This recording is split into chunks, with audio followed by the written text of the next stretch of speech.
Radio de la Universitat d'Alacant. Tu voz creativa, Rigurosa y divertida.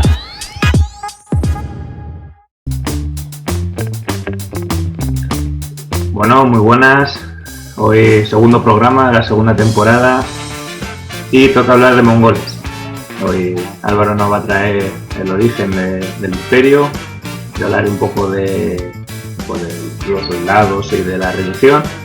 Y luego Facu pues nos va a hablar del impacto que ha tenido los mongoles en la cultura actual. Así que, bueno, siguiendo un poco el orden, Álvaro, empiezas tú hoy. De las cañas. Muy bien. Bueno, pues el origen del Imperio Mongol se origina en unas tribus que son unidas por un individuo, un personaje, un guerrero, Temujin, en 1206, que será aclamado Genghis Khan, que será algo así como gran jefe, aproximadamente. Este dirigirá campañas militares contra distintos entes políticos, estados de su alrededor, como puede ser China, que es la que más cercana al este, que se enfrentaría al imperio, tengo que leerlo, como siempre, imperio Jin y el imperio de los Xixia en China. Contra estos últimos, contra los Xixia, sería cuando Genghis Khan moriría en 1227. Hacia el oeste se expandirían también, se enfrentarían al imperio Corasmio, el cual opondría una feroz resistencia a los mongoles y les obligaría a desviarse un poco de la ruta. Se irían hacia el Cáucaso, se irían hacia el sur de Rusia, lo que es la estepa euroasiática, llegarían a Hungría, Polonia, o sea que llegarían a enfrentarse a reinos europeos, propiamente dichos, que no llegarían a avanzar mucho más, básicamente por problemas dinásticos, problemas de sucesión que al final pues les harían, que les pararía un poquito. Entre sus generales y sus élites locales existiría una meritocracia. Esto es que, a diferencia de los reinos feudales o cristianos, no tendrían una herencia de sangre, padre-hijo, sino que estos alcanzarían su rango básicamente por su, como dice el nombre, por sus méritos, por su lealtad y por su valor en batalla, principalmente. Meritocracia. En parte esto sería... Una meritocracia. Meritocracia, sí, lo que he dicho. Claro. Lo que he dicho. Y bueno, la expansión militar, que es que solo verás tú más, pero que fue muy rápida gracias también a las tácticas militares que estos usaban. La caballería, la caballería ligera era arrolladora entre distintos pueblos y la expansión sería increíblemente rápida y llegarían a tener un imperio muy, muy extenso que llegaría desde China, al este hasta Persia, hasta Irán, Afganistán, más o menos, por esa zona un poco más. Y sería la verdad es que bastante grande. Gracias a esta extensión. No llegaban hasta Hungría. ¿Dime? No llegaban hasta Hungría. Sí, Hungría está más tirando al Mediterráneo más o menos hasta lo que viene siendo Persia. Es que sí. Te iba a decir la antigua Partia, pero eso ya es más romano. Pero bueno. Mesopotamia. Gracias a la extensión del imperio, habría cierta seguridad de las rutas comerciales, sobre todo en la ruta de la seda, lo que favorecería un intercambio comercial muy fuerte entre Asia y el Mediterráneo. Esto sería también beneficioso para el intercambio cultural, lo cual haría que muchos pueblos, muchas tribus que antes eran nómadas mongolas, acabarían integrándose en otras culturas que eran sedentarias y adoptando la agricultura. Esto favorecería luego también a su disolución también de ciertas... ciertas no, la disolución del imperio, que un poquito más adelante ahora hablaremos. Como he dicho también, las rutas comerciales están bastante protegidas. Además, los comerciantes que estaban propiamente documentados eran protegidos. Comerciantes sobre todo de terrestres, los marítimos, digamos que al menos los mongoles no eran, digamos que no eran su fuerte en ese comercio. Y bueno, por último, la decadencia mongola vino propiciada por varios factores, entre ellos lo que he dicho, la fusión de culturas, que acabaría por terminar con ese nomadismo, con esos efectivos que ya de por sí eran pocos, los efectivos de caballería, los guerreros que eran pocos, estaban bastante bien entrenados, pero eran pocos. Y ya con esa disolución cultural acabaría por ser aún menor el número de efectivos militares. La aparición de la pólvora también haría bastante mella la táctica militar de los mongoles, que mermaría a sus unidades de caballería sin llegar a entrar en contacto en batalla directo. Su mala experiencia en el mar también evitaría que conquistasen la isla de Japón. Y básicamente esas serían más o menos las causas, básicamente. También distintas rivalidades tribales y problemas sucesorios también acabarían por desintegrar el imperio. Pero vamos, que eso es la historia de cualquier imperio, que como todos sabemos, la historia rima. Así que, Adri, te doy paso. Bien, nada, esas son las claves, ¿no? Las claves principales para entender cómo llegaron ahí. Bueno, yo por mi parte, evidentemente, como has dicho, para que fuesen tan exitosos, ¿no?, en sus campañas militares, es porque el guerrero mongol en sí era de lo mejorcito que había en la época. Para empezar, el uso de la pólvora en el siglo XIII, cuando en Europa no llega hasta el siglo XV, ¿no? Luego, las tácticas de asedio que usaban, por ejemplo, cuando ellos llegaban a una ciudad, ¿no?, el tema de quemar todas las tierras en 8 kilómetros a la redonda, el intentar agotar a la población, pero de una forma sádica, el uso de ballestas de asedio, que en ese momento, pues, quieras que no, tampoco es que se veía mucho, ¿no?, porque en el siglo XIII, y sin embargo estos ya usaban las ballestas de asedio, que eran ballestas enormes, rollo abismo de gel, pues igual, con las flechas que lanzaban contra los muros, estaba el trabuco de tracción manual, otro ejemplo del uso de la pólvora, en este caso para los asedios, eran trabucos enormes, enganchados a un pivote central por donde se iban moviendo y iban disparando.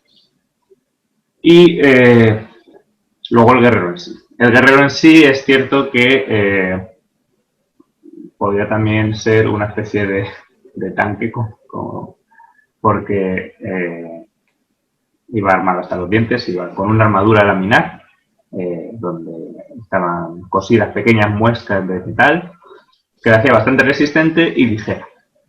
Si esto le sumas el chaquetón que llevaban relleno de pieles para que estuviesen calentitos, las botas también rellenas y el casco cónico que llevaban con un cubrenucas de metal, que igual les permitía una buena movilización y al mismo tiempo les protegía, pues claro, era muy complicado darle, o por lo menos romperle en la defensa. A esto súmale la caballería, que como ha dicho Álvaro, la caballería ligera fue clave. ¿Por qué? Porque fue lo que permitió que avanzasen de forma rápida por toda esa estepa asiática, hacia China y demás, ya que cada guerrero, aparte de que allí el tema de la religión y demás, con lo del caballo, pues lo tienen, es un animal sagrado, como las vacas en la India, o sea, los veneran. Pues eso le sumas el buen cuidado, más que cada jinete llevaba en torno a 3 caballos, hacían que cuando un caballo se cansase mucho, o estuviese exhausto por alguna batalla que habría participado, que directamente el avance, pues oye, cada 50 kilómetros cambia de caballo, y así siempre está fresco. Entonces, ante cualquier situación, pues sabes que el caballo va a estar fresco y para adelante. No es como a lo mejor pudiese pasar aquí en Europa, que cada jinete tiene un caballo, que sí, que lo cuidabas y tal, pero claro, era uno. Entonces, si por lo que sea tenías que hacer una marcha a fuerza y de repente vas en guerra, el caballo va a estar un poco reventado. Entonces, bueno, eso era una de las claves. Luego también la inclusión del estribo al caballo, lo que le permitía poder disparar flechas con su arco compuesto, uno de los arcos más famosos de la historia, que es el arco mongol, el arco compuesto. Mientras que iba en caballo, de pie, lanzando las flechas, que hacía que la flecha llegase con más potencia, más lejos y bueno, si a eso le sumas que a la flecha solían poner puntas llenas de veneno o que usaban flechas silbantes con el objetivo de que las usasen para la orientación, pues claro, ya el arco en sí era un arma, ¿cómo decir? De la hostia. Muy polivalente. Claro. Luego también podríamos hablar de, bueno, la espada curva, que era como una especie de sable que usaban ellos, las hachas y los mazos de punta redonda, que también eran como armas secundarias. Estas no solían llevarlas siempre, o sea, era algo más, ¿cómo decirte?, más secundario, ¿no? Había gente que la llevaba y tal, porque claro, imagínate que por lo que sea no puedo tirar con el arco y perder la espada, pues tiro de mano de la hacha. Pero no era usual. Igual que la lanza la llevaba, por ejemplo, los jinetes más pesados o algunos que preferían llevar la lanza, pero aunque fuese un arma común, pues no era a lo mejor tan extendida como otras. Y otra estrategia que llama mucho la atención es el terror.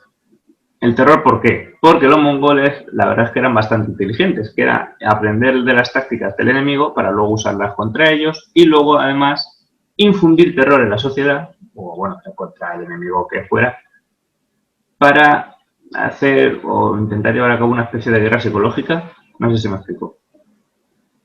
Por ejemplo, el tema del veneno es prácticamente una estrategia de terror. ¿Por qué? Porque si tú empiezas a envenenar a la gente y se empieza a morir y yo que sé, como encima le ves reacciones de estas que empieza a vomitar sangre y demás, pues claro, la gente se queda muy pillada. Eso. Con Helsington, por ejemplo, no. Pero con Tamerlán, más tarde, un par de siglos más tarde, tenía una especie iba a decir escultura, más que escultura, una especie de torre hecha, que hizo él, de madera, que iba girando, donde el tío colocaba las cabezas de los generales a los que se había enfrentado, los generales enemigos. Entonces, gracias a eso, pues lo iba llevando consigo a todas las campañas que llevaba y cuando llegaba a una ciudad ponía eso a su lado y decía a la ciudad, o rendís o mirad el resultado. ¿Que hay que ser muy sádico? Sí, pero eran estrategias que se utilizaban y que les salieron bien. Luego, no sé, luego el tema de intentar asustar a la gente, ¿no? Los saqueos, el pillaje y demás, pues iban a la orden del día. En fin, eso por parte de la guerra. Luego ya por parte de la religión, es un tema muy amplio y la verdad es que da mucho de sí, pero bueno, centrándonos en cositas puntuales. Principalmente hay dos, que es el budismo tibetano en concreto, y otro es el chamanismo, que es la religión politeísta, donde los chamanes pues hacían la función de líderes espirituales, que de hecho se les reconoce como espíritus, lo tengo que apuntar, espera un segundo, espíritus señores, que son los chamanes normales, que son, digamos, los más importantes, que son los que luego cuando mueren pues hacen el espíritu y toda la pesca. Y luego están los chamanes normales, que también eran espíritus, pero no son tan... O sea, quiero decir, que son importantes, ¿no? Pero que no eran como espíritus señores, como estos, ¿no? Que son los chamanes más importantes, o por lo menos más relevantes. Entonces, bien, dentro del chamanismo, el panteón que presenta son 99 deidades. La más importante es Tengri, que es el dios celestial, al cual, durante el imperio de Gengis Khan, que se llama, la dinastía Yuan, pues a Gengis Khan se le reencarna o se le intenta asimilar a Tengri, al dios celestial. Y además es curioso porque Tengri se le suele estar también asociado a Ahura Mazda, que fue el dios principal del zoroastruismo. Entonces, bueno, vemos que hay paralelismos en religiones, pues fíjate, tan distantes. Luego, además, aparte de los 99 dioses, que se subdividen en dioses blancos, creo que eran los dioses buenos, eran unos 50 y tantos. Y luego están los dioses oscuros o malos, que son 44, creo. 50 y tantos y 54. Y claro, como todo el mundo, está el dios bueno, que yo le rezo y me da pues cositas majas, y luego está el dios malo que me putea como quieres. Pero bueno. Y luego está las 77 Natigai dentro del panteón, que son las madres tierras, por decirlo de una forma. Y eso sí que no me queda muy claro, porque madres tierras, pues bueno, no sé si es que son diosas, pero también hay diosas dentro del panteón, entonces, no sé. Pero bueno, para que veáis que como que son, no sé si llamarlos dioses menores, pero bueno, de importancia, o por lo menos que estén asociadas a la naturaleza. Y el chamanismo a día de hoy sigue vigente, o sea, creo que había un 40 y tantos % de la población actual, de Mongolia actual, que sigue practicando el chamanismo, que lo defienden, y de hecho hubo un repunte del chamanismo cuando acabó en los 90, el régimen comunista, cuando cayó la Unión Soviética. Y me llama la atención, ¿no? Porque puede parecer que está muy antiguado, que ya ves tú, lo del politeísmo, ¿no? No suena al mundo antiguo, y no, en Mongolia, aunque no sea mayoritario, sigue habiendo chamanismo. Y luego, la otra parte es el budismo tibetano. Budismo tibetano que entra precisamente cuando Gengis Khan llega al poder con la dinastía Yuan, de 1271 a 1368, y es un budismo que se le rinde culto en los templos y demás. De hecho hay un montón de templos repartidos por toda Mongolia. Hay, de hecho, templos erigidos a favor de Gengis Khan, debido a esa reencarnación de su dios celestial, y también por el tema de Buda. Y es cierto que durante la dinastía Yuan pues tiene mucha pegada, pero luego con el colapso vuelve el chamanismo, aunque en los siglos XVI y XVII vuelve otra vez el budismo. Luego, bueno, se mantiene y tal, pero es una cosa constante. Luego, cuando llega la Unión Soviética y se convierte en territorio soviético, pues ahí se persigue mucho el tema del budismo y el chamanismo. Y cuando cae, otra vez, volvemos a los 90, vuelve el budismo. De hecho, ahora es la religión mayoritaria, el 50%, la mitad de la población es budista. Pues vuelve otra vez con fuerza y demás. Claro, esto lo que hace es que las dos religiones que llevan siglos en Mongolia pues se hayan mantenido, y que de hecho lo único que ha hecho que pierdan a lo mejor quizá apoyo no es, seguidores, no es porque se hayan pasado a otra religión, sino que simplemente han dejado de creer. Pero si no, es o Madrid o Barça. Y nada, ya para ir terminando, se suele asociar el chamanismo amarillo al chamanismo budista, ese budismo tibetano que estábamos hablando, porque al fin y al cabo los chamanes siempre son un poco los sacerdotes, entre comillas. Y luego está el chamanismo negro, que es el chamanismo sin ningún tipo de influencia del budismo. Entonces, bueno, podríamos seguir hablando de la religión, pero lo que pasa es que es un tema súper amplio. Y entonces, pues bueno, para no extenderme mucho, esto es un poco un mega extra resumen. Y bueno, ya así ya te meto a ti, Facu, de entrada.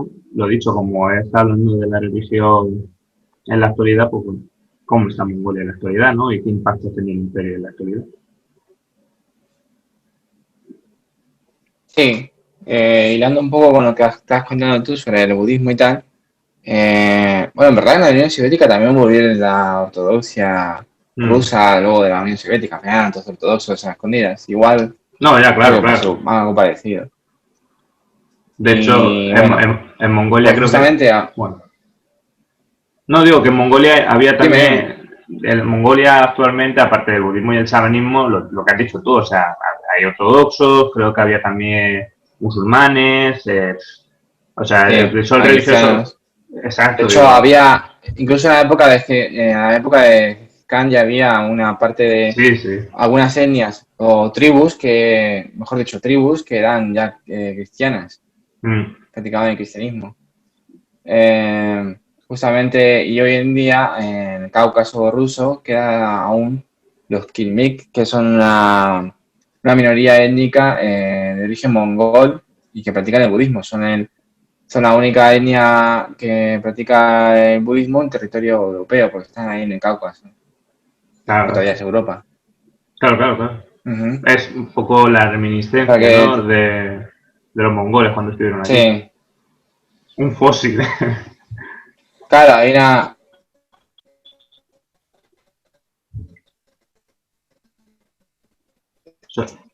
sí, como una reliquia del pasado. La extensión fue tal que como estaba contando, la expansión fue tal que consiguió llegar incluso hasta Europa.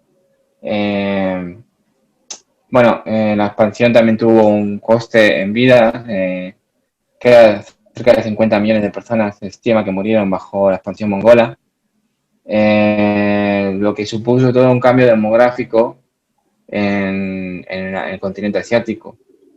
De hecho, existe la historia de que una parte de la humanidad es descendiente de Genghis Khan, o sea, del clan Khan, o sea, porque sería ya el nieto de Genghis Khan, ¿no? Gengis Khan tiene más hijos que, Sí.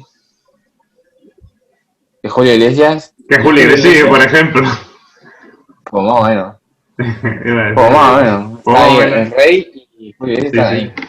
Julio Iglesias era, o sea, Gengis Khan era el Julio Iglesias de la época. Le faltaba cantar, pero por lo demás.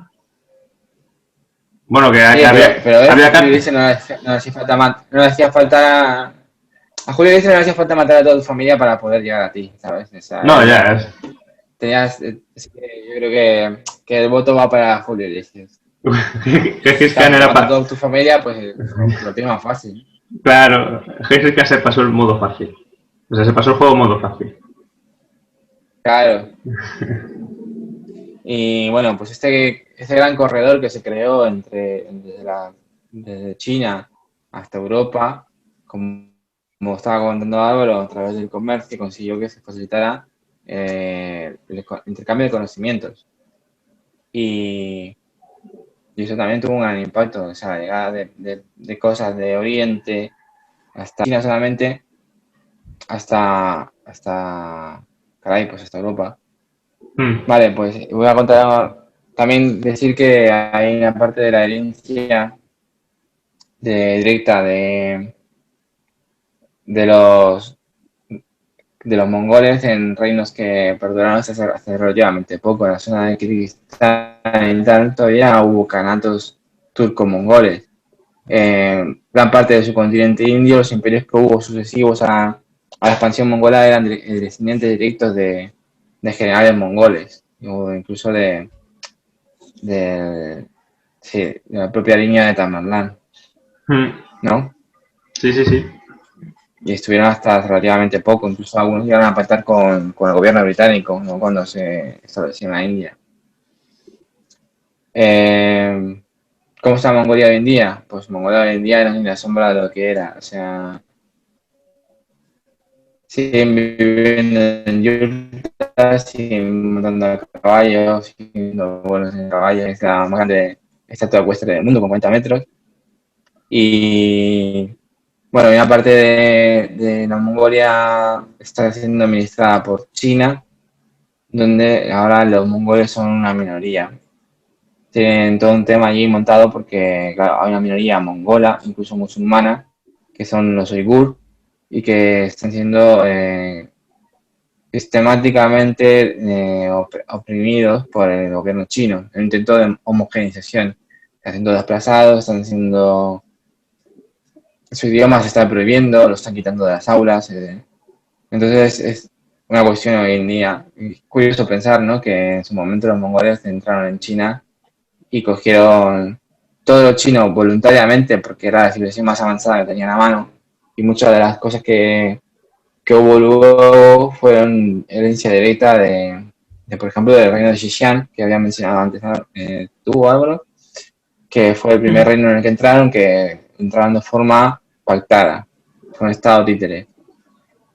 Hubo otros estados títeres, incluso en Europa, como el Ducado de Moscú, que se encargaba de recoger los impuestos que luego tenían que pagar a los mongoles. Lo que pasa es que luego, con el tiempo, se dieron cuenta de que podían ya, con esa libertad, fueron cobrando una identidad, una integridad, y al final se plantaron cara a los mongoles, ganaron, y eso fue el germen de la primera dinastía de Rusia, ¿no? Entonces, como vemos, el legado es bastante importante, un imperio bastante grande, y lo que pasa es que no duró porque los métodos y la forma en la que se expandieron no fueron las más acertadas para hacer algo a largo plazo. O sea, si tú te gobiernas por el terror y etcétera, y no implantas un sistema perdurable, pues al final, una vez que se pierde el terror, pues te cae todo como un castillo de naipes. Sin embargo, el legado sí que ha sido bastante importante. Y creo que eso. Y además, no he dicho antes que las montañosas o zonas en las que no podían maniobrar con la caballería y demás, esas zonas no eran capaces de pacificarlas al 100%. No eran capaces de operar en zonas montañosas por la dificultad del terreno para la caballería y demás. Y les era bastante difícil controlar distintos territorios.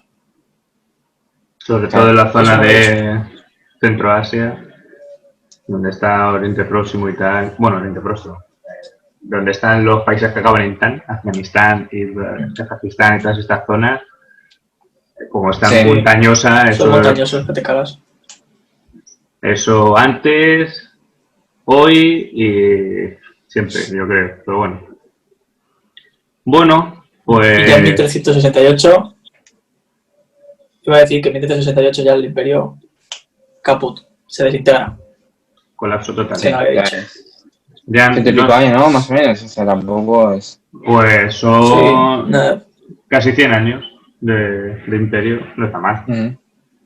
Luego ya está Tamerlán, de 1271 a 1368, tengo ya apuntado. Bueno, yo estaba contando desde Genghis Khan, así que... Ah, bueno. Pero Genghis Khan es de la dinastía Yuan.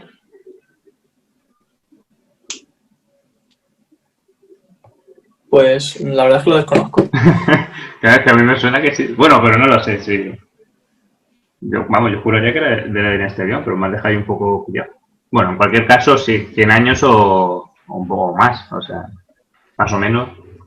Grosso modo, tirando hacia ojo, que no está mal, ¿sabes? Que no duraron 2 días. Hombre, para lo rápido que se expandieron. Claro, por eso digo que está joder, que está muy bien. En fin, pues nada, la verdad es que tema curioso, podríamos estar hablando un buen rato. Pero bueno, vamos a ir terminando. Una última recomendación así rápida que ya me ha venido a la cabeza. El juego del Ghost of Tsushima. Que no, o sea, vamos a ver, no es un juego histórico, no vais a ver una historia basada en hechos reales ni nada por el estilo. Pero como está ambientada precisamente en la conquista de los mongoles de Japón y bueno, se ve un poco cómo actuaban, el tema de la recreación de los mongoles, la verdad es que no está nada mal. Y sobre todo, que eso sí que es lo interesante, el tema de coleccionables, los artefactos mongoles que puedes ir recogiendo, te van explicando a partir de ellos cómo era esa cultura mongola, además del siglo XIII, justo el periodo que estamos hablando. Y la verdad es que muy interesante. Así que además de divertido, pues podéis echarle un ojo a eso si lo Pues, estáis consiguiendo. También de esa época es un libro que se llama Shike, de Robert Shee, que trata también sobre el tema de la invasión mongola de Japón, a través de los ojos de un sacerdote, de un monje guerrero Sí, místico. Está guay. Sí, también lo recomiendo. claro. Bueno, pues nada, lo vamos a dejar aquí. En el siguiente programa pues hablaremos del siglo XIX y del Gran Juego, que volvemos otra vez a la zona esta tan escarpada de Afganistán y demás, el centro Asia. Así que nada, hasta entonces, nos vemos. Adiós.